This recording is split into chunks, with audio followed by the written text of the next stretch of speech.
Hi, I'm Dan. Thought we would do a video on one of the most important tools that we have on our little farm here, and it's been super helpful at the new place. I dug a couple 100 feet of 3-foot trench in clay for power with the backhoe. Wasn't the fastest thing, but it did it. This is a 97 John Deere 955, and Erica and I bought this, I want to say, probably 5 years ago. We paid $8,000 for it, which even then was a good deal. The fellow that had it was frustrated because it was moving too slow while it was running. Well, there's a seat switch under here that was not working right, so I modified it a little bit first day when we got it home, and then it started going up to normal speed. As you can see, it's beat. I mean, it leaks everywhere on the loader. Around front,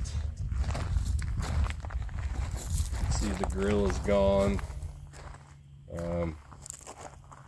hood's busted, the headlights are gone. I fabricated a new battery box in there so I could fit a Group 65. Gets really cold here, and that helped a ton for cold starts. It usually starts pretty reliably in the winter here down to about, I don't know, 12 to 16 degrees, but I just put a block heater in it, so that helps with that. One of the problems that we had when I first bought it, the front end had some clicking going on in it. So I think there were some gears that were busted in there, some problems. So I pulled that apart. You can get all the parts for these right off the internet, original John Deere parts. So you can get some exploded diagrams. It's one nice thing about a tractor like a John Deere. It may not necessarily be any better than an off-brand, but what I found is, this thing's a 97, somewhere around in there, and you can still get dang near every part for it, or at least every one that I've looked for. So rebuilt the front end. Part of the problem I think with that is I recently noticed that it's got 612 tires on the front, and they're 4-plies, so they're grossly underrated for this tractor and what it'll lift. It also throws off the 4-wheel drive, so it's causing, these are the correct size tires back here, 11 2/16s, so it's throwing the gear ratio off between the front axle and the rear axle off, which is hard on the drivetrain. So even though we ran it all this time, but I suspect that may have been part of the problem with the front gears. We're always running it in gravel here, but we're mostly running it in 4-wheel drive, and that is because of lifting on the front.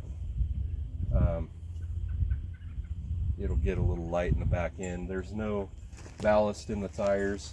We're not running any weights. The only weight that we have is the backhoe, and that helps tremendously. I probably use the backhoe more when I'm off balance on a hill or something. Moving around, I can reach back and swing that as a counterbalance to the uphill side to help out. So you can see it's pretty beat. The seats, this is the second seat that we've had on it since we've owned it. I keep up on the maintenance as far as the engine goes. Make sure to change fluids, filter. Same with hydraulics. So I do what I can to keep it maintained, but don't be scared of these old tractors that look like this. I estimate, even this is a 33 horse, so it's really small and it gets in really tight spots. It'll do a lot of impressive things for its size. There's 24 horse tractors out there that are bigger than this thing. Yeah, I wouldn't be scared of them. If I had to replace this today, I don't know that I could find a machine that's as reliable in the long term. And I don't want to deal with DEF, and I don't want to deal with electrical. I just want simple, and this is simple, and it works. And it's been a great machine. Around back, this had the Power and Beyond added. It was, I don't know if it was a factory option or not, but that runs the backhoe. There's no levers or valves to run that. All the controls are on the backhoe, so whatever you hook to it has to have its own controls. Or you can do what I just did, and that was to put a dual function control valve on here. And what I do is when the backhoe's off, I just hook the Power and Beyond up right here to this, and then I can run 2 functions off the back. So we use that for our flail. Trying to think if there's anything else. It had some stuff that has a mid-mount PTO with mower deck. Again, I'm not too sure if these were options back in the day when this came out, or if that was just what you got. But now they nickel and dime you for every little add-on that you do. So if you've ever looked at tractors, I'm sure you're aware. The other things, I added the lights, LED lights, so you can work at night. Front loaders, they're removable.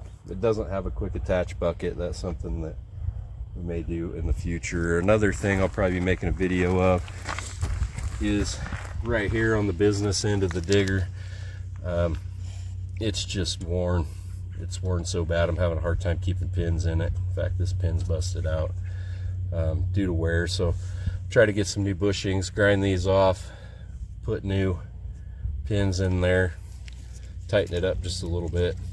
I'll have to do some work. The grease certs in a lot of places are ripped out and they're too big. The hole's too big to get another grease cert in. So it's kind of been maybe the farm way. If it ain't broke, don't fix it. But it's getting to the point where I'm jumping on and off of it a lot during projects, replacing pins and babying it along. It needs some TLC, so, and it's deserved it. So we've used this thing so much here on our farm, putting in irrigation to the pastures, moving hay, unloading trailers, lifting 2x4s up on the roof, 2x6s, roofing, setting walls, you name it. This thing has just been super handy. If it breaks tomorrow, it doesn't owe us a dang thing. I hope it don't. We'll be lost without it. We'll be looking for another one. But I'm gonna fire it up. I was gonna show you. I thought it was pretty cool. We've got, these are, I think they average 12 to 1,500 pounds per bale, and let's see if this thing will move it. We have another tractor I'll be doing a video on that we picked up. That's a International Hydro 70. It's a 78 horse. It could pick both of those up and then some, but it's at the other property. This one's here, so we'll see what happens. What do you think?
So while we're down here, I thought I'd show you. So I actually dug, when we put this archway in over here, I actually dug those holes with a backhoe and set those posts with this tractor. And there's, I think, 6 feet in the ground below those posts, so they weren't exactly light, but it picked those up. Brought them down, put the forks on, kind of got it loosely chained in between them, and stood them up and set them in the holes. So, like I said, most times when I think it won't do it, it jumps up and does it. So, been a great tractor. Don't hesitate. I kind of hate putting this video out because now maybe you'll be buying the one I'm looking at. Anyways, have a great day. Thanks for watching.